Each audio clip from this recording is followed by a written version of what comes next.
You know, it's always a fun time when you come back from the dyno and you have to tear your car back apart. So, what's going on, guys? Welcome back to the channel. Now, while I know a lot of you want me to just go drive the car and send it as is and figure out this one small problem and then get it back out there, in reality, we can't. So getting the car on the dyno, A, it got us a fantastic break-in tune, so that way we can drive the car once we fix the issues.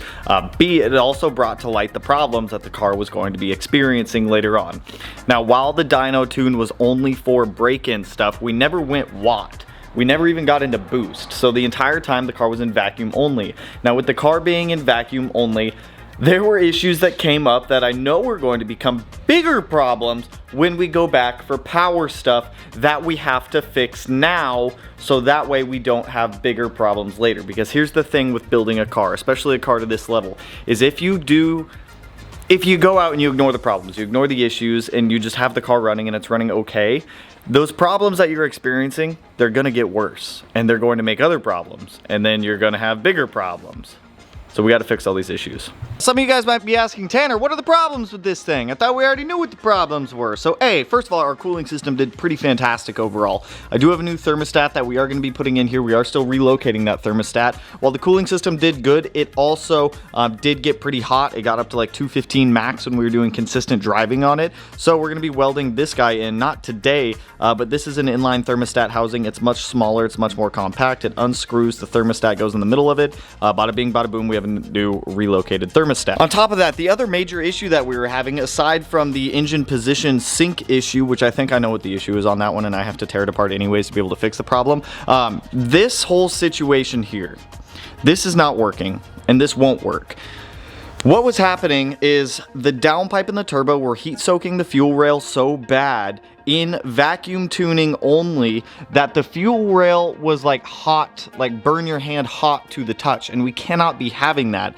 So the only solution that I can really think up that we're going to do at this point is a Fender exit exhaust. That was the last resort that I didn't want to do if we could avoid it, but honestly it's pretty unavoidable at this point. A, it will help with sound on the car. Just having an open downpipe coming straight out of the Fender, it's going to actually make it quieter. The whole catback system on the car, while I did want to keep that as much as possible, it's really not feasible. Like, A, it makes the car so loud. Yes, we could add in more mufflers to the rear, but the problem is we cannot add a resonator into the downpipe or into the mid pipe. People keep saying add a resonator, add a resonator. I have one here, and I've tried to fit this in. The problem is because it's a 4-inch catback, this resonator sticks out so much that this part of the resonator will hit the drive shaft. It's not an option for us. So what we're gonna end up doing, I have my buddy Jason coming over this afternoon, who's a fabricator, a welder. We're gonna take a look at this.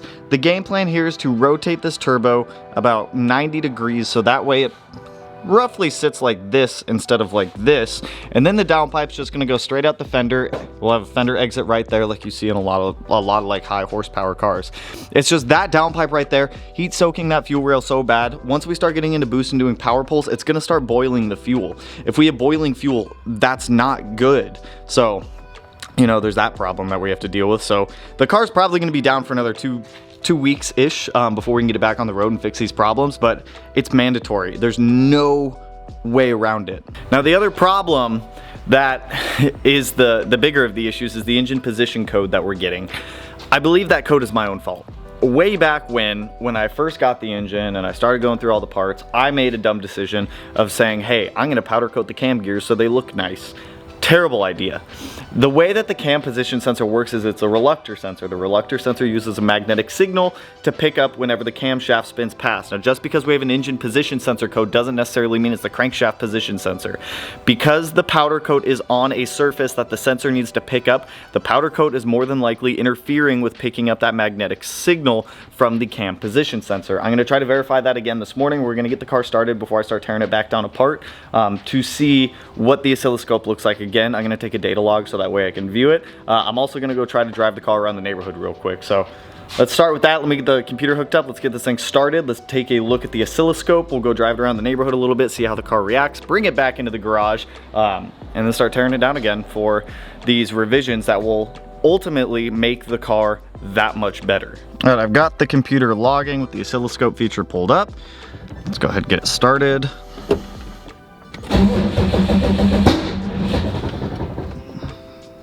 Battery voltage operating minimum. My battery dying.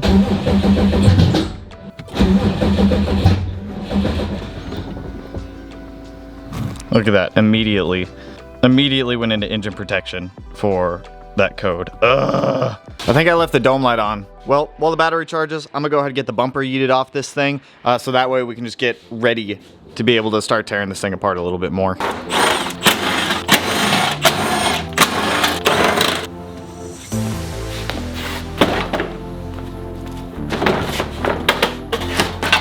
So Sam, we gotta fix these problems. And keep in mind, this is my priority right now, is getting this car 100%. So it shouldn't. I'm not gonna say it's not, it shouldn't take as long as it did before. You guys can see, I'm not even gonna try to drive it, you guys. It's just, it's not worth it to me with the oil leaks coming off the pan and everything like that. So, it is very annoying, but I mean, it all goes into building a custom car. At least we don't have any more coolant leaks, right? Fixing one leak at a time, so I guess let's just get the quick jack slid under it and start tearing this thing apart. I have to get the timing off anyways, so I gotta drain coolant, get all that stuff out, to be able to get to that cam gear down there, to be able to get all the powder coat off of that thing. So we'll probably just run it over to the shop, I'll sandblast it, and I'll see if I can find someone local who can just zinc coat it or zinc plate it for us. It also gives us an opportunity to be able to check to see if the mechanical timing is still spot on, which I'm pretty sure it is, but start yeeting this thing apart again.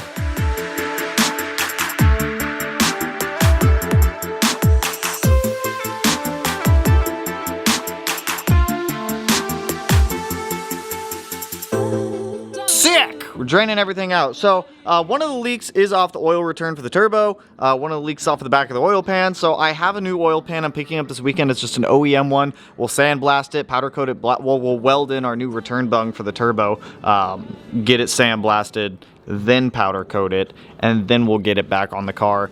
Coolant's coming out. With all the coolant's out, I can pull off this cross member. I can get the radiator out to be able to get access to the timing covers and everything like that. I guess I should take out all these charge pipes and everything up here to be able to gain access to that. There's literally no way for me to check timing down there.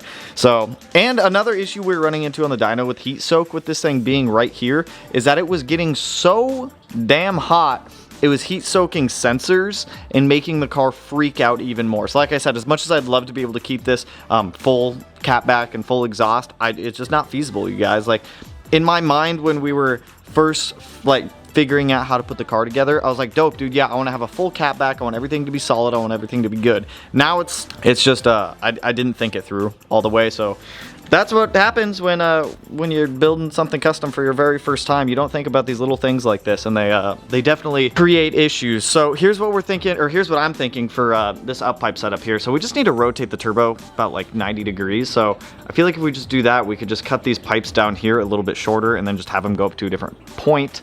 And then for the support off of the turbo, we'll just have to figure out a different spot for that one. So let me get all the charge piping, this front brace, everything like that off of here, so that way we can get ready to pull out our radiator after it's done draining. Dude, it's so nice having a drain now.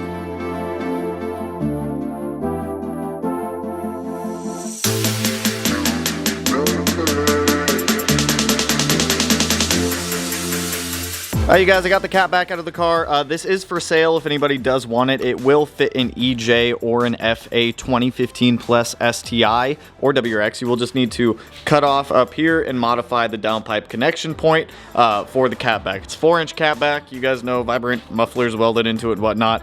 1,200 bucks picked up.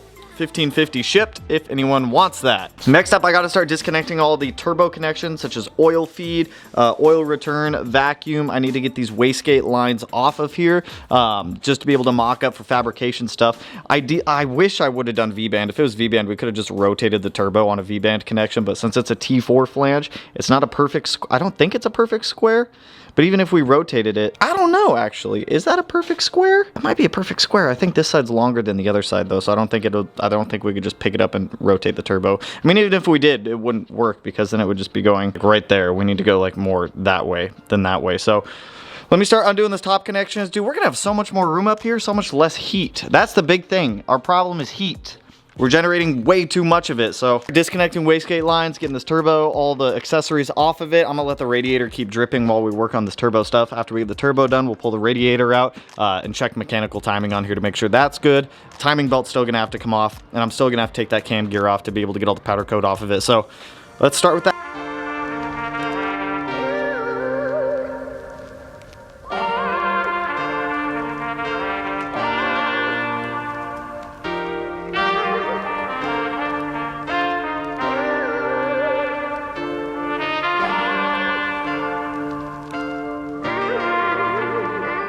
Look at us zooming right along. Radiator's out, it's drained. It's nice having the drain. I did make a mess, but it was far less of a mess.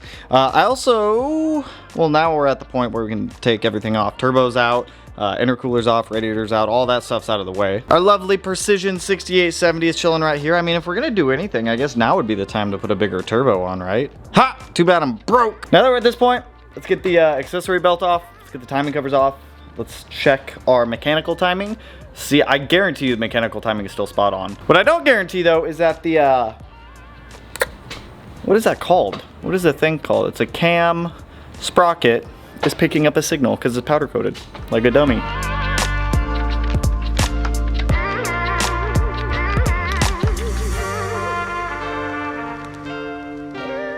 You guys, I think I found the problem here. Now, I remember torquing these down, but I guess I need Loctite because I don't think that's supposed to do that. Dude, I'm lucky this fucking bolt didn't come out. I guess we Loctite these down and strip these cam gears. I guess that's our next step here. So I guess I'm running these things over to the shop to go strip them down. So, god damn, dude, let me take timing off this thing. This is I mean, hopefully, like, that's a decent fix right there.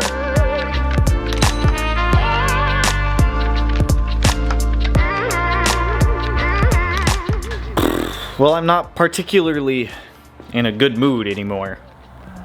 Let me start off by saying that. I have to take the engine back out of the car. Yay. Oh my god, I hate this thing right now. I actually hate you. I hate you so much. And I really should. Granted, I can fix this with the right parts. It's just more fucking money I gotta throw at you.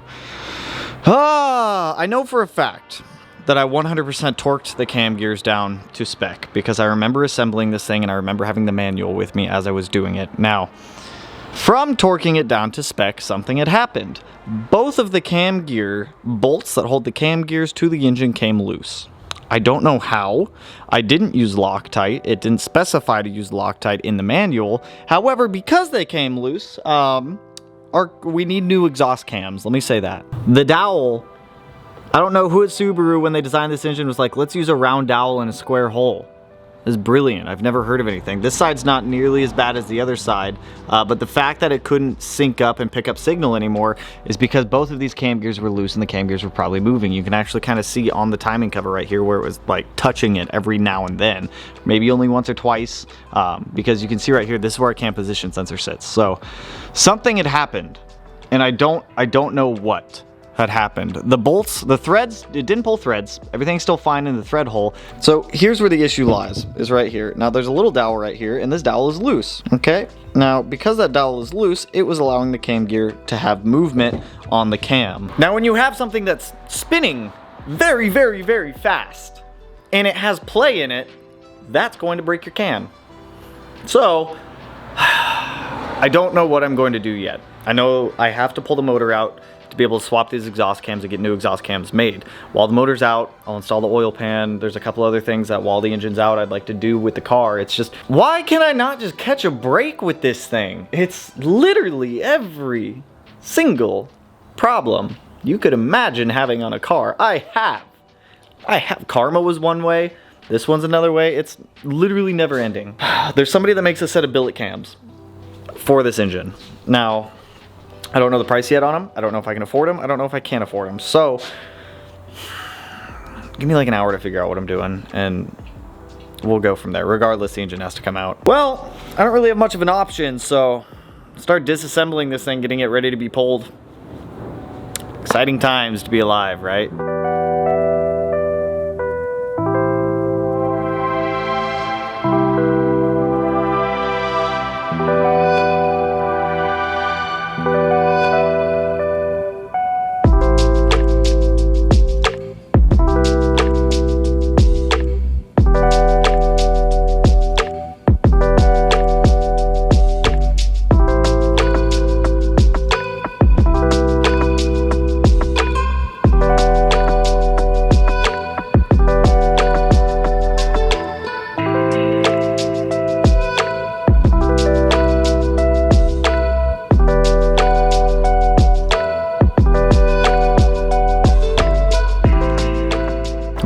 almost ready to be pulled at this point.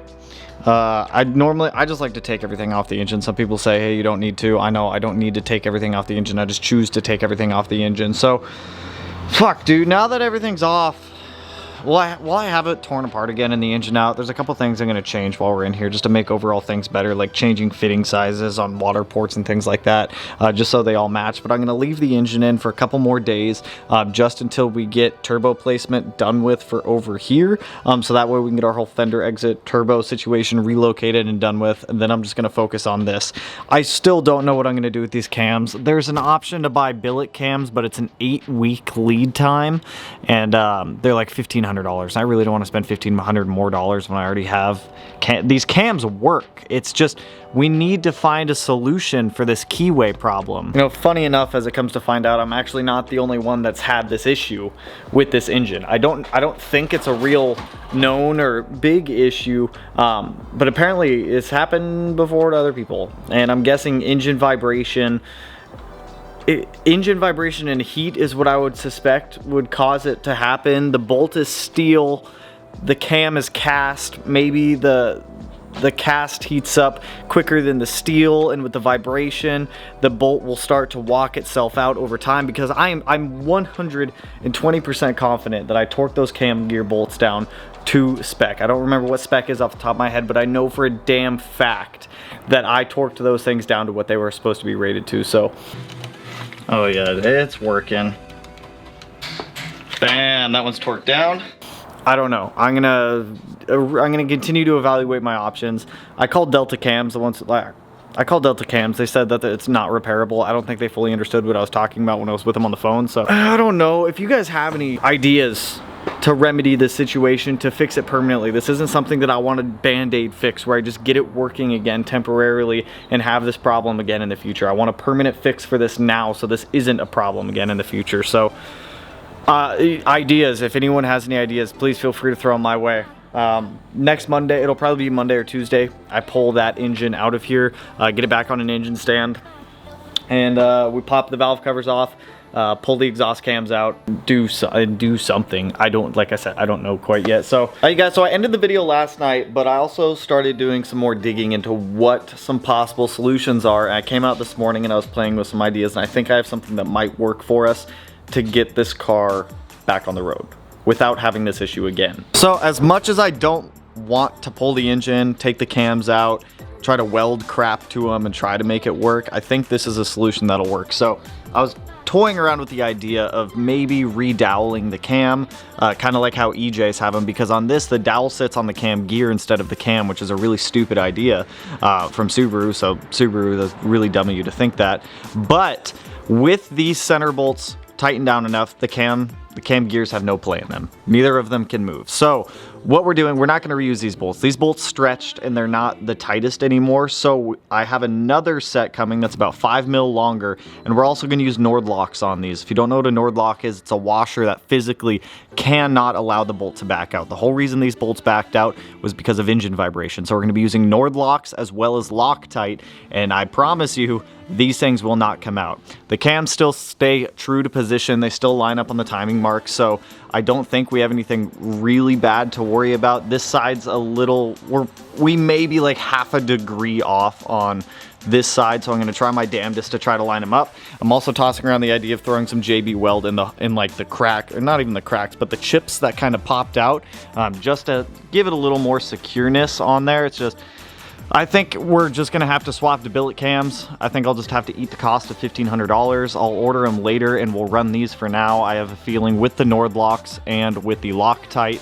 and with the better bolts, we shouldn't have any issues in the future. So Matt actually had a big brain idea right now. So the way that these cams are made from Subaru, I don't know why, but they angle. They're not like a straight cut through flat. They angle up for some reason. They flare up. So I think we're going to try to cut these flat right here with a Dremel on both sides, so that way we can actually slide the dowel in deeper to be able to get more grip on the cam, so that way we can align it. It's just, whoever at Subaru thought that doing it this way is, fire them if they still work there. I understand this engine was designed in the 90s, but fire them. Something you did 20 years ago defines your future. You're screwed. You're fired. It's fucking, if that's the case, if we can make this work, between cutting that groove flat having Loctite in here, the Nord locks and the stronger bolt, we may not have to pull the motor. Does that fit? It's not gonna widen it? Look, it's literally the same size. Oh, wait, let me grab my calipers because I think those are, let's measure everything first just to make sure. Apparently being slow and methodical is a good thing. Tell me I'm wrong. You're slow and methodical, I'm fast and dangerous. Matt, I get things done quick and not always the best.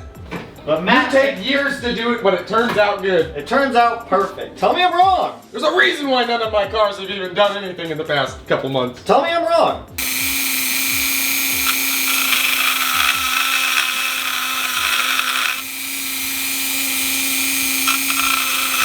Depending on where the fuck it mounts at. Well, I know that it's in time. So if I line up the gear with the timing cover right now. Yeah, the problem is this is slightly bigger than, so the main hole on these is slightly bigger in general than the dowel. So if I take the dowel up to a 7 mil, that should fit probably a little bit better. Yeah. Because I mean, this is dead on for the dowel. Yeah, so then I'll just get a bigger dowel and I'll go 7 mil instead of 6 mil like they have on here. Because I don't know why the fuck Subaru's like 6 mil dowel. So we cut the grooves a little bit deeper so that way the dowel can go in more, and then we're also gonna up the dowel size from 6 mil to 7 mil so that way it'll fill out some of the negative space. I'm gonna JB weld this, like the broken chipped off spots on the other cam, use the Nord locks, use the Loctite, use the stronger bolts, and that should get everything in check. If worst case scenario, we go to start the car again after all these changes, and it starts misfiring, backfiring, timing's off, then at that point I don't have a choice. I'll have to pull the engine, and at that point we'll probably do billet cams, and that's going to be an 8-week lead time, so I'm trying to avoid that as much as I can. We'll see. So that's all I got for you guys on this one. If you guys have any better ideas from what we've already tried, please by all means let me know. I am all ears. But with that, that's all I got for you guys on this one. So if you like the video, you guys know what to do. Go ahead, hit that like button, turn it black, blue, green, yellow, purple, silver, cyan, whatever color it turns for you. And if you're not already subscribed to the channel and you want to be one of these corners, no idea which one I'll put it in quite yet. But with that, I'll catch you guys in the next one, which hopefully is not us pulling that motor. So peace out, homies.